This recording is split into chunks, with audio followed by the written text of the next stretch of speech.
Le passé composé الماضي المركب. قناة من فرنسا ترحب بكم في سلسلة الانطلاق في الفرنسية. Se lancer en français. Bonjour à tous. Aujourd'hui, on va étudier le passé composé. اليوم سندرس الماضي المركب. بداية نقول أنه مركب composé لأنه مركب من جزئين. الأول هو الفعل المساعد ويكون إما être وإما avoir، وهنا لا يعنيان يكون أو يملك، بل يساعدان فقط على تكوين الماضي، ولهذا نقول أنهما فعلان مساعدان. الفعل المساعد يكون مصرفا في الحاضر، وسبق ورأينا تصريف être و avoir في هذا الزمن. Je suis, tu es, il est, nous sommes, vous êtes, ils sont. J'ai, tu as, il a, nous avons, vous avez, ils ont. وبعد الفعل المساعد نضع صيغة الماضي للفعل الذي نريد. Par exemple, finir ينهي أو ينتهي. صيغة الماضي لهذا الفعل هي fini fini، والفعل المساعد المناسب له هو avoir. ربما تتساءلون متى نستخدم être ومتى نستخدم avoir؟ في الحقيقة الأفعال التي تحتاج إلى être معدودة، سنراها بالتفصيل في الدرس القادم إن شاء الله.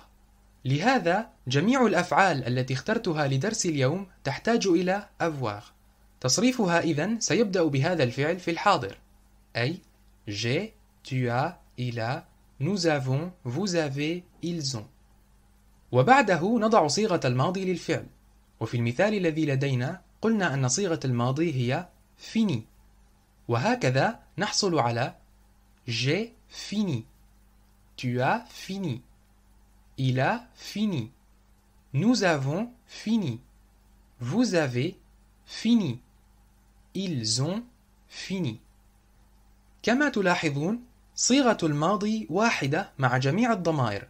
سنرى الآن كيف نحصل عليها، والقاعدة بسيطة جدا، تعتمد على المجموعة التي ينتمي الفعل إليها. الفعل finir من المجموعة الثانية، ورأينا أن صيغته في الماضي هي fini. لاحظوا أننا قمنا فقط بحذف الحرف er من المصدر، وهذه هي القاعدة لأفعال المجموعة الثانية. للحصول على صيغة الماضي نحذف الحرف er من المصدر. Par exemple, choisir يختار choisir، في الماضي يصبح choisi، وهكذا تصريفه الكامل في الماضي هو j'ai choisi, tu as choisi, il a choisi, nous avons choisi, vous avez choisi, ils ont choisi. مثال آخر فعل النجاح réussir، في الماضي يصبح réussi، ورأينا مثالا عنه في الفيديو السابق، وهو ces élèves ont réussi grâce à leur travail. هؤلاء الطلاب نجحوا بفضل عملهم. هؤلاء الطلاب يمكن التعويض عنهم بالضمير هم il avec s، وتصريف الفعل avoir مع هذا الضمير هو ils ont. لهذا نقول ces élèves ont réussi. وضعنا avoir في الحاضر وأتبعناه بصيغة الماضي للفعل réussir. رأينا مثالا آخرا عن الماضي في الفيديو السابق، وهو cette personne a quitté son pays à cause de la guerre. هذا الشخص غادر بلده بسبب الحرب. فعل المغادرة في المصدر هو quitter، ينتهي بالحرفين er، إذن donc فهو من المجموعة الأولى. بالتأكيد لقد استنتجتم أننا حذفنا الحرف er ووضعنا حركة على الحرف e لنحصل على صيغة الماضي، وهذه هي القاعدة لأفعال المجموعة الأولى.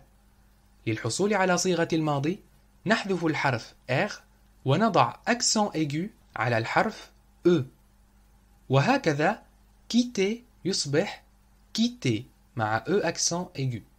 ولاحظوا أن صيغة الماضي والمصدر يلفظان بنفس الطريقة quitter quitté. وهذه ميزة أفعال المجموعة الأولى في الماضي. والسبب هو أن نهاية أفعال المجموعة الأولى ER تلفظ E تماما مثل الحرف E accent aigu. وهكذا التصريف الكامل لفعل المغادرة في الماضي هو J'ai quitté. Tu as quitté. Il a quitté. Nous avons quitté. Vous avez quitté. Ils ont quitté. إليكم أمثلة أخرى لأفعال من المجموعة الأولى. يتحدث parler. في الماضي parler. يأكل manger. في الماضي manger. يمشي marcher. في الماضي marcher. وهكذا أنا تحدثت معه تعني j'ai parlé avec lui. هو أكل تفاحة تعني il a mangé une pomme. نحن مشينا كل النهار تعني on a marché toute la journée. أو بلهجة فصيحة nous avons marché toute la journée. بالنسبة لأفعال المجموعة الثالثة ليس هناك قاعدة موحدة، ولكن في أغلب الأوقات الأفعال التي لها نفس النهاية تصرف بنفس الطريقة في الماضي. Par exemple النهاية prendre والتي نجدها في الأفعال prendre يأخذ apprendre يتعلم comprendre يفهم. تقول القاعدة أن النهاية prendre في صيغة الماضي تصبح pris pris. وهكذا الفعل prendre يصبح في الماضي pris. apprendre appris. comprendre compris. وبالتالي أنا أخذت تعني j'ai pris. أنا تعلمت j'ai appris. أنا فهمت j'ai compris. أنتم فهمتم أو أنت فهمت مع صيغة الاحترام vous avez compris. إذن هل فهمتم أو هل فهمت مع صيغة الاحترام تعني vous avez compris أو est-ce que vous avez compris? Non, je n'ai pas compris. Non, je n'ai pas compris.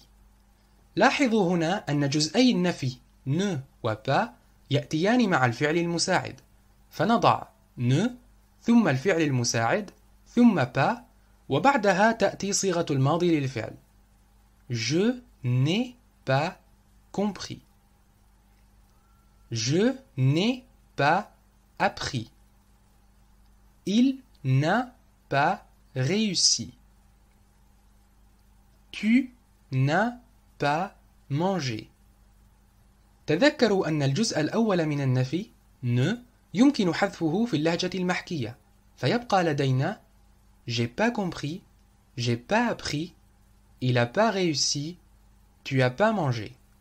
ربما لاحظتم من قبل أن tu as لفظها صعب وثقيل، ولهذا في العامية نحذف الحرف u، وعند الكتابة نضع مكانه apostrophe، وهكذا tu as تصبح ta ta.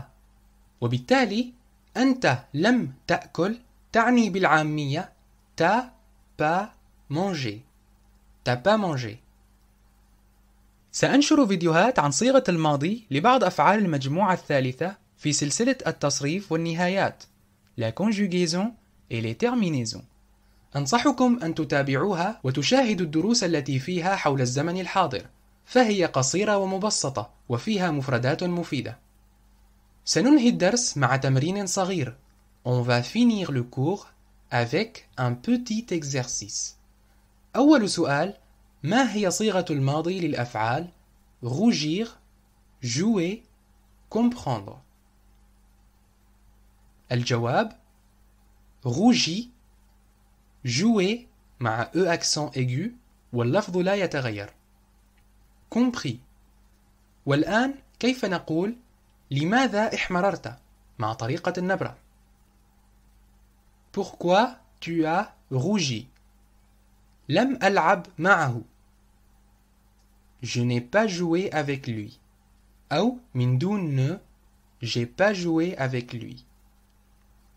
آخر جملة. هل فهمتم هذا الدرس؟ مع الطريقة الوسطى للسؤال. Est-ce que vous avez compris ce cours? Est-ce que vous avez compris ce cours؟ يمكنكم أن تجيبوا على هذا السؤال بالفرنسية. أرجو أن تكونوا قد استفدتم من هذا الدرس، وإلى اللقاء في الجزء الثاني.